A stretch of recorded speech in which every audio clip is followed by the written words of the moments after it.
بسم اللہ الرحمن الرحیم. سین سٹوری کے دیکھنے والوں کو خوش آمدید. دوستو، اگر آپ نے ہمارے چینل کو سبسکرائب نہیں کیا تو سبسکرائب کر لیں. شکریہ. میری بیٹی میڈیکل کی سٹوڈنٹ تھی. بیٹی ہر ہفتے مجھ سے پھٹکڑی منگواتی اور مجھے کہتی ٹیچر نے پھٹکڑی پہ ایک تجربہ کرنے کو کہا ہے. وہ کرتی ہوں. ایک دن پڑوس کی لڑکی جو میری بیٹی کے کلاس فیلو تھی مجھے کان میں کہنے لگی، آنٹی ایک رات اپنی بیٹی کے کمرے میں سونا، تمہیں ایک راز کا پتہ چلے گا. اگلی رات میں چھپ کر بیٹی کے بیڈ کے نیچے لیٹ گئی. اگلے ہی لمحے میری جان نکل گئی جب بیٹی نے وہ پھٹکڑی. ہم غریب لوگ تھے اور اس غربت نے روٹی تو ہم سے چھینی ہوئی تھی، لیکن ہم نے اسے اپنے خواب چھیننے کی اجازت نہیں دی تھی. اس لیے تو ہم دونوں میاں بیوی نے انتہائی غریب ہوتے ہوئے بھی اپنی اکلوتی بیٹی کو ڈاکٹر بنانے کا خواب دیکھ لیا تھا، اور اب ہم سے جہاں تک ممکن ہو رہا تھا ہم بیٹی کی پڑھائی پر روپیہ پیسہ خرچ کر رہے تھے. جس طرح ہم دونوں میاں بیوی کو یہ شوق تھا کہ ہماری بیٹی ڈاکٹر بن جائے، اسی طرح ہماری بیٹی کی بھی یہ دلی خواہش تھی کہ اس کے لیے وہ بچپن سے ہی دن رات ایک کر کے محنت کر رہی تھی اور بہت دل لگا کر پڑھتی رہی. ہمارا ٹوٹا پھوٹا ایک ہی 2 کمروں کا کچا مکان تھا. ایک کمرے میں ہم دونوں میاں بیوی ہوتے اور دوسرے کمرے میں ہماری بیٹی ہوتی تھی. اکثر اوقات بیٹی کے کمرے کی لائٹ ساری رات جلتی رہتی تھی اور ہمارا خیال تھا کہ اس کی پڑھائی اتنی مشکل اور اتنی زیادہ ہوتی ہے کہ اسے رات بھر جاگنا ہوتا ہے، اور اپنی بیٹی کو اس طرح محنت کرتے دیکھ کر ہمیں اس پر بہت فخر بھی ہوتا تھا. ایک تو ہم تھے غریب، دوسرا ہم نے نہ صرف امیروں والا خواب دیکھا تھا بیٹی کو پڑھا لکھا کر ڈاکٹر بنانے کا، بلکہ اس کے ساتھ ہی ہم اس کے لیے محنت مزدوری بھی کر رہے تھے اور اپنی بیٹی پر بھروسہ کرتے ہوئے اسے اکیلے کالج آنے جانے کی اجازت بھی دے رکھی تھی. اسی لیے لوگوں کی باتیں بھی پھر ہمیں سننی پڑتی تھیں، اور یہ باتیں تو سب سے پہلے میرے ساس سسر اور پھر میرے دیور اور دیورانی نے کرنی شروع کر دی تھی. لیکن مجھے اور میرے شوہر کو کسی کی باتوں کی کوئی پرواہ نہیں تھی. جب دوسرے لوگ ہماری مرضی کے پابند نہیں ہیں اور ہم سے پوچھ کر اپنی زندگی اور اپنی اولاد کے بارے میں فیصلے نہیں کرتے تو پھر ہمیں کیا پڑی تھی کہ ہم لوگوں کی باتوں میں آ کر اپنا فیصلہ تبدیل کرتے، یا ان کی باتوں کے ڈر سے اپنی اتنی ذہین محنتی اور قابل بیٹی کو گھر کی 4 دیواری میں قید کر کے بٹھا دیتے. آخر لوگ باتیں بھی کب تک کریں گے؟ آخر کار تھک ہار کر ایک دن خاموش ہو کر بیٹھ جائیں گے، اور جب ہماری بیٹی ڈاکٹر بن جائے گی تب یہی لوگ فخر سے کہتے پھریں گے کہ ہماری ہمسائی ہے جو ڈاکٹر بنی ہے. میرے دیور اور دیورانی کہیں گے کہ ہماری بھتیجی اپنی محنت سے بننے والی ایک قابل ڈاکٹر ہے، اور ساس اور سسر بھی فخر سے کہیں گے کہ ماشاءاللہ ان کی پوتی ایک ڈاکٹر ہے. جب بھی ہم بیٹی کی میڈیکل کی تعلیم کا خرچہ اور لوگوں کی باتیں برداشت کرتے کرتے تھک گئے تھے تو یہی چھوٹی چھوٹی باتیں ایک دوسرے سے کرتے اور معصوم سی تصوراتی خوشیاں ہم دونوں میاں بیوی ایک دوسرے سے بانٹتے تھے. ایک دوسرے کا حوصلہ بڑھاتے اور دم توڑتی ہوئی امید کو پھر سے سہارا دے کر جوان کرتے تھے. آخر کار ہماری دعائیں اور ہماری بیٹی کی محنت رنگ لائی تھی. FSC کے بعد میرٹ پر اس کی میڈیکل کی سلیکشن ہو گئی تھی، اور اس روز ہم نے پورے محلے میں جلیبیاں بانٹی تھی. اب 4 سال کی مزید تعلیم تھی. اس کے بعد ہماری بیٹی نے ایک قابل ڈاکٹر بن جانا تھا، لیکن ایک مسئلہ یہ تھا کہ میڈیکل کالج دوسرے شہر میں تھا اور ہم روز بسوں اور رکشوں کا اتنا زیادہ کرایہ نہیں دے سکتے تھے. یہ ایک بہت بڑی پریشانی کی بات تھی. آخر کار بہت زیادہ سوچ بچار کے بعد اور اپنی بیٹی کے استادوں کے مشورے سے یہ حل نکلا کہ ہماری بیٹی میڈیکل کالج کے ہاسٹل میں رہے گی اور ہر ہفتے کی چھٹی پر گھر آ جایا کرے گی. اس طرح روز کے کالج جانے کا مسئلہ بھی حل ہو جائے گا اور میری بیٹی اپنی تعلیم پر بھی پوری توجہ دے سکے گی. آخر کو 4 سال کی تو بات تھی، بس فیصلہ ہو گیا اور میری بیٹی ہاسٹل رہ کر پڑھنے لگی اور ہر ہفتے کی شام کو ہاسٹل سے گھر آ جاتی اور اتوار کا دن گھر پر ہی ہمارے ساتھ گزارنے کے بعد سوموار کی صبح پھر سے واپس چلی جاتی. اس طرح سے میری بیٹی کا میڈیکل کا پہلا سال خیر و عافیت سے گزر گیا اور میری بیٹی محنت اور لگن سے پڑھ کر کامیابیاں سمیٹتی رہی. لیکن جیسے ہی چند چھٹیوں کے بعد اس کی تعلیم کا سلسلہ پھر سے شروع ہوا تو ہاسٹل سے واپس آنے کے بعد میری بیٹی نے ایک عجیب حرکت کرنا شروع کر دی. وہ جب بھی چھٹی پر ایک دن کے لیے گھر آتی تو مجھ سے کہتی کہ ماں مجھے بازار سے تھوڑی سی پھٹکڑی لا دو۔ جب میں یہ اس سے پوچھتی کہ اس نے پھٹکڑی کا کیا کرنا ہے تو وہ ہر بار یہی کہتی کہ استاد نے پھٹکڑی پر ایک تجربہ کرنے کو کہا ہے، مجھے وہی تجربہ کر کے کالج لے کر جانا ہے۔ میں بیٹی کی یہ بات مان لیتی اور اسے پھٹکڑی لا کر دے دیتی۔ تقریباً 2 مہینے تک یہی سلسلہ رہا، اور جب تیسرے مہینے میں بھی میری بیٹی نے یہی روٹین رکھی تو مجھے پریشانی سی ہوئی۔ آخر ایسا کون سا تجربہ تھا جو پچھلے 2 مہینے سے پورا ہی نہیں ہو رہا تھا، اور وہ کیسا استاد تھا کہ ہر ہفتے ایک ہی کام دے دیتا تھا؟ لیکن پھر یہ بھی سوچتی کہ ہو سکتا ہے کہ کوئی کام ہوتا ہی ہو۔ آخر کو مجھ 5 جماعتوں کے پاس کو کیا پتا میڈیکل اور میڈیکل کی پڑھائی کیسے ہوتی ہے، لیکن چونکہ دماغ میں سوال نے سر اٹھا ہی لیا تھا، تو اسی لیے اس بار جب بیٹی آئی اور اس نے پھر سے تجربہ کا کہہ کر پھٹکڑی منگوائی تو میں نے اس سے پوچھ رہی لیا کہ یہ ہر ہفتے تمہیں ایک ہی کام کیوں ملتا ہے؟ میرا سوال سن کر پہلے تو میری بیٹی کچھ تھوڑا سا گھبرا گئی، اور پھر خود کو سنبھالتے ہوئے بولی کہ ماں ایک کام ہمیں کلاس میں تب تک ملتا رہتا ہے جب تک وہ سارا ٹھیک نہ ہو جائے، اور پھٹکڑی پر کرنے والا تجربہ ہر بار کچھ غلط ہی ہو جاتا ہے، اور استاد کہتے ہیں کہ تجربہ ناکام رہا، اسی لیے جب تک تجربہ کامیاب نہیں ہو جاتا تب تک یہ کام ملتا رہے گا۔ میری بیٹی کے اتنے لمبے سارے جواب نے میری تسلی کروا دی اور میرے دل سے سارے شک اور سارے سوالات ختم کر دیے۔ میں نے خوشی خوشی میں پھٹکڑی کو لا دی، اور ایک رات ہمارے پاس اپنے گھر میں گزارنے کے بعد میری بیٹی واپس ہاسٹل چلی گئی۔ اس کے جانے کے بعد پیچھے سے میں نے اس کے کمرے کی جب صفائی کی تو وہاں ایک چیز دیکھ کر میرے ہوش اڑ گئے۔ مجھے اپنی بیٹی پر بہت بھروسہ تھا، لیکن اب وہ چیز دیکھنے کے بعد میرا اپنی بیٹی پر وہ آنکھوں سے بند کر کے کیے جانے والا بھروسہ ڈاواڈول ہو رہا تھا۔ آخر کو کچھ تو ایسا تھا جو میری بیٹی مجھ سے چھپا رہی تھی، لیکن کیا چھپا رہی تھی یہ میری سمجھ میں نہیں تھا، بالکل نہیں آ رہا تھا۔ اور پھر یہ سوال پیدا ہوتا تھا کہ آخر کو جو کچھ بھی ہو تھا اسے چھپانا کیوں پڑ رہا تھا؟ میرا دل طرح طرح کے وہم اور اندیشوں کا شکار ہو رہا تھا، اور مجھے بہت ہی برے خیالات ستا رہے تھے۔ میں نے اپنا کام وہیں پر چھوڑ دیا اور بیٹی کے کمرے سے وہ چیز اٹھا کر باہر نکل آئی اور سوچنے لگی کہ اب حقیقت کا پتہ کیسے لگاؤں۔ بیٹی سے تو پوچھ نہیں سکتی کیونکہ وہ کبھی بھی مجھے سچ نہیں بتاتی۔ پھر دوسرا ایسا کون سا طریقہ تھا جہاں سے مجھے سچ معلوم ہو جاتا اور میرے دل کو تسلی مل جاتی؟ میرے سارے وہم دور ہوتے سوچتے سوچتے اچانک میرے ذہن میں ایک خیال آیا اور میں خوش ہو گئی۔ واقعی مجھے یہاں سے حقیقت معلوم ہو سکتی تھی۔ وہ فوراً سے اٹھی، اپنی چادر لی اور گھر سے باہر نکل آئی۔ میرا رخ مین روڈ کی طرف تھا جہاں پر ایک لائن سے بڑے پیارے پیارے سے پکے گھر بنے ہوئے تھے۔ میں نے ان میں سے کالے رنگ کے دروازے پر دستک دی اور اندر چلی گئی۔ یہ شیخ صاحب کا گھر تھا، لیکن شیخ صاحب یہ صرف نام کے ہی تھے، ویسے بہت سخی تھے، اور اس کے سخاوت کی وجہ سے اللہ نے بھی انہیں بہت نوازا تھا۔ ان شیخ صاحب کی ایک بیٹی جو میری بیٹی کی ہی ہم عمر تھی، وہ بھی ڈاکٹر بن رہی تھی اور اسی میڈیکل کالج میں پڑھتی تھی جہاں میری بیٹی پڑھ رہی تھی، لیکن یہ ہاسٹل میں نہیں رہتی تھی بلکہ روز ہی آتی جاتی تھی۔ شیخ صاحب روزانہ خود اپنی گاڑی میں اپنی بیٹی کو لاتے اور لے جاتے تھے۔ میں شیخ صاحب کے پاس گھر گئی اور ان کی بیٹی سے ملی جلی۔ دیکھتے ہی اس نے مجھے پہچان لیا کہ میں چند ایک بار پہلے بھی بیٹی کی کچھ کتابوں کے ادلے بدلے کے سلسلے میں یہاں آ چکی تھی، اور مجھے پہلی بار میری بیٹی نے ہی ان کا گھر دکھایا تھا۔ شیخ صاحب کی بیٹی میرے پاس آ کر بیٹھی تو میں نے اسے اپنا مسئلہ بتایا اور اس نے بہت ہی تحمل سے میری بات سنی، اور جیسے ہی میری بات مکمل ہوئی تو وہ پریشان ہو گئی۔ میں نے اسے اپنے ہاتھ میں پھٹکڑی وہ چیز بھی دکھائی جو مجھے بیٹی کے کمرے سے ملی تھی۔ شیخ صاحب کی بیٹی نے اس کو بہت غور سے دیکھا اور پھر مجھے تسلی دیتے ہوئے کہنے لگی کہ آپ فکر نہیں کریں، وہ کالج میں میری بیٹی پر نظر رکھے گی اور اس کی ساری سرگرمیوں پر مجھے آگاہ کرے گی۔ میں نے اسے بھی یہ بتایا تھا کہ میری بیٹی ہر ہفتے مجھ سے یہ کہہ کر پھٹکڑی منگواتی ہے کہ اسے کوئی پریکٹیکل کرنا ہے۔ اسے یہ سن کر بھی حیران ہوئی اور کہنے لگی کہ انہیں ایسا تو کوئی کام نہیں ملتا۔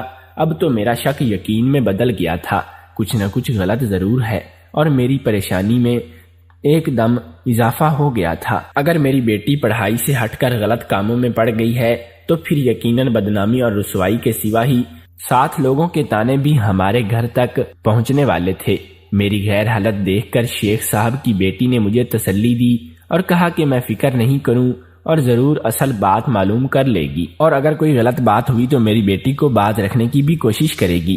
اس نے مجھ سے کہا تھا کہ میں وہ چیز وہیں واپس بیٹی کے کمرے میں رکھ دوں جہاں سے وہ مجھے ملی تھی، تاکہ میری بیٹی کو یہ شک نہ ہو کہ ہمیں کسی بات کا علم ہے۔ میں نے ایسے ہی کیا اور گھر آ کر دن رات میرا ایک ہی کام تھا، بس اپنے رب سے خیریت کی دعائیں مانگنا، اور اس کے ساتھ ساتھ مجھے بہت ہی بے چینی سے ہفتے کے گزرنے کا انتظار تھا۔ کب ہاسٹل سے چھٹی ہوتی اور میری بیٹی گھر آتی تو مجھے کچھ نہ کچھ معاملے کی خبر ہوتی۔ خدا خدا کر کے وقت گزر ہی گیا اور ہفتے کی شام میری بیٹی ایک دن کی چھٹی پر گھر رہنے آئی تھی۔ میں نے اپنی بیٹی کا سر سے پیر تک تفصیلی جائزہ لیا، لیکن مجھے کسی قسم کی کوئی تبدیلی اس کے اندر نظر نہیں آئی۔ بالکل پہلے جیسی تھی اور اس کا رویہ بھی بالکل پہلے جیسا تھا۔ کچھ بھی ایسا نہیں تھا جو مجھے وہم میں ڈالتا، لیکن میں بھی کیا کرتی؟ جب سے بیٹی کے کمرے سے وہ چیز ملی تھی میرے دل میں شک کا بال آ گیا تھا۔ بیٹی نے پھر حسب معمول مجھ سے یہ کہہ کر پھٹکڑی منگوائی کہ اسے کوئی تجربہ کرنا ہے۔ میں نے بھی کچھ ہی ظاہر کیے بغیر اسے پھٹکڑی لا کر دے دی تھی، اور خود میں خاموشی سے شیخ صاحب کی بیٹی کا انتظار کرنے لگی، کیونکہ اس نے کہا تھا کہ جب میری بیٹی ہاسٹل سے واپس آئے گی وہ میرے گھر آئے گی، اور جو ساری بات اسے اس دوران معلوم ہوئی ہے وہ مجھے بتائے گی۔ اتوار کے دن تقریباً دوپہر 2 بجے کے قریب شیخ صاحب کی بیٹی ہمارے گھر آئی۔ تب میری بیٹی سو رہی تھی۔ اس نے مجھ سے کہا کہ مجھے میری بیٹی کو جگانے کی ضرورت نہیں ہے۔ وہ میرے پاس بیٹھ گئی اور جو کچھ اس نے مجھے بتایا اسے سن کر میرے رونگٹے کھڑے ہو گئے۔ میں نے اپنی بیٹی کی ایسی پرورش اور ایسی تربیت کو تو بالکل بھی نہیں کی تھی، پھر وہ اس راستے پر کیسے چل پڑی؟ میں حیران پریشان سے سوچ میں گم ہو گئی تھی، لیکن اب تک پانی سر سے اوپر جا چکا تھا۔ میری بیٹی جس راستے پر چل پڑی تھی وہ دنیا میں تو بدنامی اور ذلت کا باعث تھا، اس میں آخرت کی بھی 100% بربادی تھی۔ میں وہیں سر پکڑ کر بیٹھ گئی۔ مجھے اس طرح پریشان اور بے حوصلہ دیکھ کر شیخ صاحب کی بیٹی نے کچھ تسلی دی اور میرے کان میں بولی کہ آنٹی آپ اس طرح ایسا کریں کہ ایک رات چھپ کر اپنی بیٹی کے کمرے میں سوئیں اور دیکھیں کہ وہ رات کو کیا کرتی ہے۔ اس طرح آپ حقیقت کو اپنی آنکھوں سے دیکھ لیں گی اور یہ بھی بہتر جان سکیں گی کہ آخر اس مسئلے سے اپنی بیٹی کو کس طرح نکالیں۔ میں نے شیخ صاحب کی بیٹی کی بات مان لی اور آج شام کو تو میری بیٹی نے ہاسٹل واپس جانا تھا، اس لیے مجھے پھر سے 1 ہفتے کا انتظار کرنا تھا اور میں انتظار کرنے لگی۔ اگلے ہفتے جب میری بیٹی گھر رہنے آئی تو اس رات میں چھپ کر بیٹی کے کمرے میں چلی گئی اور اگلے ہی لمحے میری جان نکل گئی۔ میں جو پچھلے 1 ہفتے سے یہ دعائیں کر رہی تھی کہ جو کچھ بھی مجھے شیخ صاحب کی بیٹی نے بتایا تھا وہ سب جھوٹ ہو اور مجھے اپنی بیٹی سے کوئی ایسا منظر نہ دکھائی دے جو ان سب باتوں کو سچ ثابت کر دے، لیکن افسوس کی بات کوئی بھی دعا قبول نہیں ہو رہی تھی اور جان لیوا سچائی میری نظروں کے سامنے ثابت ہو گئی تھی۔ میں نے وہ رات بہت ہی اذیت میں گزاری۔ وہ شیخ صاحب کی بیٹی نے کہا تھا کہ مجھے نہ کوئی حل ضرور مل جائے گا، ایسا کچھ نہیں ہوا تھا، الٹا میری پہلے کی عقل سمجھ بھی جاتی رہی تھی، لیکن یہ بات بھی غنیمت تھی کہ ابھی میرے شوہر کو اس سارے قصے کا علم نہیں تھا۔ ایک بات تو میں نے جان ہی لی تھی کہ اب بیٹی میری کبھی ڈاکٹر نہیں بن سکتی، لیکن جس دلدل میں وہ گرتی جا رہی تھی شاید اس سے نکل سکتی تھی۔ میں نے فیصلہ کیا کہ میں اپنے شوہر سے اس بارے میں معاملے کو پوشیدہ ہی رکھوں گی اور شیخ صاحب کی بیٹی سے درخواست کروں گی کہ جہاں اس نے سچائی ڈھونڈنے میں میری مدد کی ہے اور مجھے سچ بتایا ہے، آگاہ کیا ہے، اسی طرح اب وہ میری بیٹی کو اس دلدل سے نکالنے میں میری مدد کرے۔ اگلے ہی دن پھر سے شیخ صاحب کے گھر میں موجود تھی۔ میں نے روتے ہوئے شیخ صاحب کی بیٹی سے التجا کی کہ وہ میری مدد کرے تاکہ میں اپنی بیٹی کو بچا سکوں۔ وہ ایک سمجھدار لڑکی تھی اور جانتی تھی کہ جس دلدل میں میری بیٹی پھنس چکی ہے اگر اسے وہاں سے نہ نکالا جاتا تو اس کی موت بھی ممکن تھی، اور یہ بھی میڈیکل کی کالج میں پڑھنے والی میری بیٹی، اور یہ بھی کہ میڈیکل کے کالج میں پڑھنے والے میری بیٹی جیسی اور کئی لڑکیاں اس دلدل میں پھنس چکی ہیں، اور میرے پاس اس کے لیے اکیلے یہ ممکن نہیں ہے کہ ان کی مدد کی جائے، انہیں اس دلدل سے نکالا جائے اور انہیں صحیح اور غلط کی تمیز سکھائی جا سکے۔ اس کے لیے ہمارے پاس ایک ہی راستہ تھا۔ اس سب میں ہمیں ایک بڑے اور با اختیار انسان کی مدد کی ضرورت تھی اور ہمارے سامنے اس وقت شیخ صاحب کے علاوہ اور کوئی نہیں تھا۔ اس لیے میں نے اور شیخ صاحب کی بیٹی نے ہمت کر کے شیخ صاحب سے بات کرنے کا فیصلہ کیا اور ان کے پاس جا کر انہیں الف سے یہ تک سب کچھ سارے معاملے سے آگاہ کیا۔ شیخ صاحب سنتے ہی توبہ استغفار کرتے ہوئے کانوں کو ہاتھ لگانے لگے اور ناراضگی کا اظہار کرنے لگے، کہیں شیخ صاحب مدد کرنے سے انکار ہی نہ کر دیں۔ لیکن میری قسمت اچھی تھی اور شیخ صاحب کے دل میں بھی اللہ نے رحم ڈال دیا تھا، اس لیے وہ مدد کرنے کے لیے آمادہ ہو گئے تھے۔ معاملہ گمبھیر تھا اور بہت سے گھروں کی عزت اس سے جڑی ہوئی تھی اور اس کے لیے اس معاملے کو حل تک ہی پہنچانا خاموشی سے ہی کرنا تھا۔ اس لیے سب سے پہلے شیخ صاحب نے اپنے اثر و سوق کو دیکھنا شروع کیا اور پھر اپنے جاننے والے ایک پولیس کے اعلیٰ عہدیدار کو فون کیا اور انہیں ساری بات بتاتے ہوئے اپنے طور پر مسئلے کی تفتیش کرنے کی درخواست کی۔ پرانے تعلقات کا پاس رکھتے ہوئے وہ پولیس عہدیدار مان گیا اور اپنی طاقت کا استعمال کرتے ہوئے اس نے سارے معاملے کی تحقیق کروائی اور اس نتیجے میں رونگٹے کھڑے کر دینے والے انکشاف ہوتے تھے کہ یہ سننے والوں کے دل کانپ گئے تھے۔ شیخ صاحب اپنی بیٹی کو بھی اس کالج سے نکلوا کر دوسری جگہ داخل کروا دیا تھا۔ بظاہر ایک تعلیمی ادارہ نظر آنے والی یہ عمارت ہرگز اس قابل نہیں تھی کہ شریف لوگ یہاں اپنی بیٹی پڑھنے کے لیے بھیجتے، اور شیخ صاحب بھی ایک شریف اور عزت دار انسان تھے اور انہوں نے وہی کیا تھا جو ایک عزت دار انسان کو کرنا چاہیے تھا۔ پولیس نے اور کسی بھی فرد کا نام آئے بغیر اپنے طور پر مکمل تحقیقات کر کے ایک مضبوط کیس کالج کی انتظامیہ کو کرتا دوسرے اساتذہ کے خلاف تیار کیا تھا کہ کوئی بھی مجرم بچ کر نہ نکل سکے گا، اور جو قوم کے جوانوں کو گمراہی اور بے راہ روی کا شکار کریں ان کے لیے معافی کی کوئی گنجائش نہیں ہے۔ میری بیٹی بھی اب اس کالج سے گھر واپس آ گئی تھی۔ میں نے بیٹی کو کالج سے نکلوا لیا تھا اور اب چونکہ معاملہ زیادہ دیر تک چھپا ہوا نہیں رہ سکتا تھا، اسی لیے میں نے اپنے شوہر کو بھی بیٹی کے گھر آنے کی دوسرے دن ہی سارے معاملے سے آگاہ کر دیا تھا، جسے سن کر افسوس کی شدت سے میرا شوہر چند لمحے تو کچھ بول ہی نہیں سکا، اور جب اس کے حواس تھوڑے بحال ہوئے تو اس نے تیش میں آ کر بیٹی کو مارنا پیٹنا شروع کر دیا۔ وہ تو پہلے ہی منشیات کے استعمال سے آدھموئی ہوئی تھی،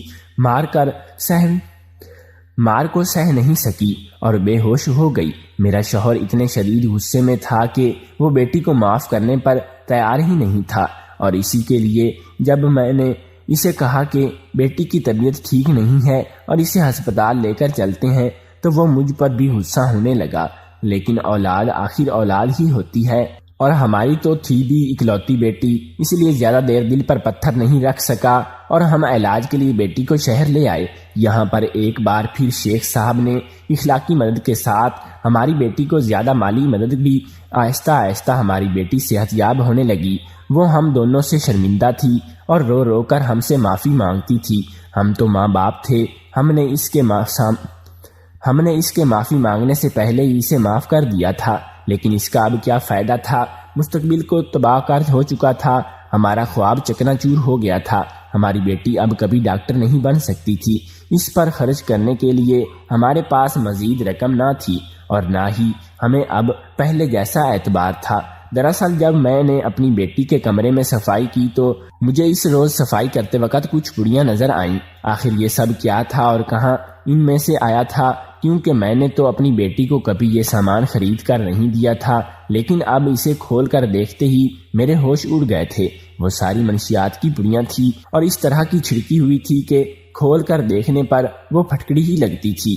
منشیات کا میری بیٹی سے کیا کام ہے؟ یہ بھی میڈیکل کی پڑھائی میں کسی تجربے کے لیے چاہیے ہوتی ہے۔ بس یہی پوچھنے اور اپنے دل کی تسلی کے لیے میں شیخ صاحب کی بیٹی کے پاس چلی گئی، لیکن اس نے مجھے بتایا کہ منشیات تو کیا، انہیں تو کبھی پھٹکڑی کی کوئی ضرورت ہی نہیں پیش آئی۔ اس لیے میری پریشانی میں اضافہ ہو گیا اور مجھے پریشان دیکھ کر شیخ صاحب کی بیٹی نے مجھ سے وعدہ کیا کہ وہ مجھے اصل بات تک لے کر دے گی، اور پھر جب اس نے کالج میں میری بیٹی کا پیچھا کیا تو اور سراغ لگایا تو جو بات اسے معلوم ہوئی، اس نے من و غم مجھے بات بتا دی اور ساتھ ہی یہ بھی بتایا کہ مجھے چھپ کر دیکھنا چاہیے کہ آخر میری بیٹی پھٹکڑی کا کرتی کیا ہے۔ دراصل میڈیکل کے انتظامیہ دھندے سے بے خبر تھی اور افسوس والے اور افسوس والی بات یہ تھی کہ ہاسٹل کے وارڈن اور کالج کے چند اساتذہ کے ساتھ ساتھ چوکیدار بھی اس میں ملوث تھے اور کھل کر کالج میں منشیات بیچتے تھے اور طالب علموں کو منشیات پر لگاتے تھے۔ ان کا ٹارگٹ زیادہ تر لڑکیاں ہوتی تھیں، جنہیں پھر نشے میں بے صدر کر کے وہ ان سے جسم فروشی بھی کرواتے تھے۔ میری بیٹی بھی ان کے ہتھے چڑھ گئی تھی۔ شروع میں تو انہوں نے پیسے کا لالچ دیا اور میری بیٹی کا لالچ میں آ گئی، لیکن پھر آہستہ آہستہ وہ رقم دینے کے بجائے ہتھیانے لگے اور اب تک میری بیٹی کو نشے کی لت لگ چکی تھی اور وہ اب نشہ کیے بغیر نہیں رہ سکتی تھی۔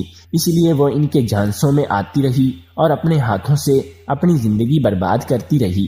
قصہ مختصر تھا، میری بیٹی کی طرح اور بھی بہت سی میڈیکل کی طالبات اور نشہ کا شکار ہو چکی تھیں اور ان کا استعمال کرتے ہوئے یہ جرائم پیشہ ور لوگوں کو خوب اپنا دھندا چمکا رہے تھے۔ میری بیٹی ویسے تو اخلاقیات اور انسانیت اور اپنے والدین کا خوب اور ان کی قربانیاں بھول ہی چکی تھی، لیکن ابھی اتنی انسانیت اس میں باقی تھی کہ وہ براہ راست ہمارا دل نہیں دکھانا چاہتی تھی۔ اسی لیے جو بھی منشیات کی پڑیاں گھر لاتی، ان میں پھٹکڑی پیس کر اس طرح ملا دیتی کہ دیکھنے پر منشیات نظر نہ آئے اور اس کا نشہ بھی پورا ہوتا رہے۔ اس لیے وہ مجھ سے میڈیکل کی تجربے کا کہہ کر پھٹکڑی منگواتی اور اس طرح سے استعمال کرتی۔ اس رات جب میں نے بیٹی کے کمرے میں صفائی کی تو میری بیٹی وہی پھٹکڑی پیس کر منشیات کی پڑیوں میں ڈال رہی تھی۔ اس سے نہ تو منشیات کالج میں پھٹکڑی جاتی تھی اور نہ ہی گھر پر، لیکن اس روز میری بیٹی وہ منشیات کی پڑیاں گھر پر بھول گئی اور پھر کھلتے کھلتے ساری حقیقت کھلتی چلی گئی۔ لیکن افسوس کی بات یہ تھی کہ کھلی جب پانی سر سے اوپر ہو چکا تھا اور میری بیٹی کا مستقبل بھی برباد ہو چکا تھا۔ لیکن اس کے ڈاکٹر نہ بن سکنے کی وجہ سے محلے دار اور رشتہ دار آج بھی تانے دے کر ہمارا دل جلاتے رہتے ہیں۔